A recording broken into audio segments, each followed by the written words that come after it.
Hello students, welcome to your science class. Today we will begin with our second part of lesson first, nutrition in plants. In the previous video, you have studied about photosynthesis. What is photosynthesis? How plants perform photosynthesis? Where it's in the plant photosynthesis is performed, and what are the main things which are needed for the photosynthesis. Now we will study how would you test the presence of starch in the leaves. कि जब भी food produce होता है वो glucose की form में होता है प्लांट्स के अंदर, बट एक्स्ट्रा फूड जो है वो स्टार्च की फॉर्म में स्टोर हो जाता है. So for this we have to take 2 potted plants. 2 plants लेंगे एक सेम काइंड के. Keep 1 in a dark room for 72 hours. एक प्लांट को एक डार्क रूम के अंदर जिसके अंदर बिल्कुल कोई सनलाइट नहीं आती 72 आवर्स 3 डेज़ के लिए हम उसके अंदर रख देंगे. और एक प्लांट जो दूसरा प्लांट है उसको सनलाइट में रख देंगे. Perform the iodine test with the leaves of both the plants. अब हम दोनों प्लांट्स की लीफ लेंगे और आयोडीन टेस्ट परफॉर्म करेंगे. Now leave the pot which was earlier kept in the dark undisturbed for 3 to 4 days and perform iodine test again on its leaf. We put iodine solution on the leaf. What will happen? जो plant dark room में था उस वहाँ पे blue black color नहीं आएगा because when starch reacts with iodine solution it gives blue black color. जब भी स्टार्च और आयोडीन सॉल्यूशन रिएक्ट करते हैं तो वो ब्लू ब्लैक सॉल्यूशन देते हैं.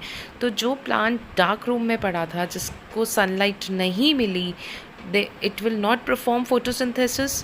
तो उसके अंदर फूड नहीं प्रोड्यूस होगा, मीन्स स्टार्च नहीं प्रोड्यूस होगा. So it will not give blue black colour with the iodine solution. और जो प्लांट की leaves was kept in a sunlight indicates the presence of starch by showing blue black color. Okay, so here I have shown you the figure. So next is, now we will see special cases of photosynthesis in cactus plant. What happen, leaves जो हैं वो thorns में convert हो जाती हैं. Okay और जो इसकी स्टेम होती है it is very thick fleshy stem होती है ग्रीन कलर की. So photosynthesis take place in that stem because उसकी जो लीव्स होती हैं वो थॉर्न्स में कन्वर्ट हो जाती हैं. Okay next, photosynthesis take place in this fleshy stem. Some other organisms like cyanobacteria, algae, they also contain chlorophyll and they perform photosynthesis. Some leaves they are non green in color. कई leaves जो होती हैं वो non green होती हैं but they have chlorophyll because जो दूसरा pigment है red या brown वो उसको उसकी green color को mask कर लेता है. So they also perform photosynthesis. For example, red maple leaf. Now there are some plants which do not have chlorophyll. They cannot synthesize their food. कई plants के पास chlorophyll नहीं होता तो वो अपना food खुद produce नहीं कर सकते. Okay, they depend upon other plants for their food, and this mode of nutrition is known as heterotrophic mode of nutrition, and plants are known as heterotrophic plants. So first is parasitic plants, saprophytic plants, insectivorous plants and symbiotic plants. Okay, so we will study one by one all these plants and their examples. So we will study how they derive their food. ये अपना food कैसे बनाते हैं. So first is parasitic plants. Those plants that are partially or completely depend upon another plant for nutrition is known as parasitic plants. तो parasitic plants वो plants होते हैं जो दूसरे plants के ऊपर depend करते हैं for their food, and the plant from which parasitic plant derive करते हैं अपना nutrient उसको कहते हैं host plant, जिसके ऊपर वो grow करके अपना nutrient लेते हैं.